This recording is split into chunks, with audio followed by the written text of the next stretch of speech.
To see WPI, which has spooked the markets. If you notice, ED now poll suggested at WPI at 5.9, and it has definitely come at the higher range at 6.10%. Also, the June WPI inflation has been revised upwards to 5.16 versus a 4.86 earlier. Again, this remains a concern.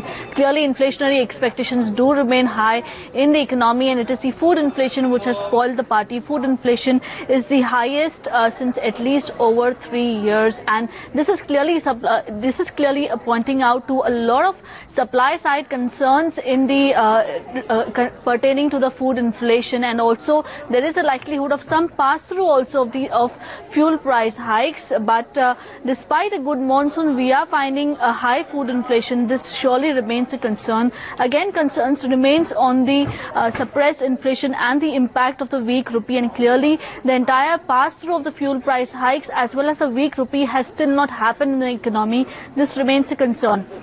The only positive factor that we are seeing as of now, it is, and I'm not too sure if we should view it as a positive, is the manufactured products inflation, which has come down. It is the lowest since November of 2009, clearly pointing out that the core inflation has substantially come down, pointing out to a very low pricing power for the corporates or for the manufacturers. As of now, it's the inflationary concerns that remain high, and RBI will surely most likely remain focused on rupee stability as well as reining in inflationary expectations in the coming monetary policy beat. Yeah, 18% food inflation is definitely very worrying.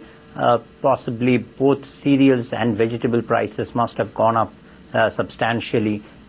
This might be good news for people expecting that rural consumption will pick up on the back of this.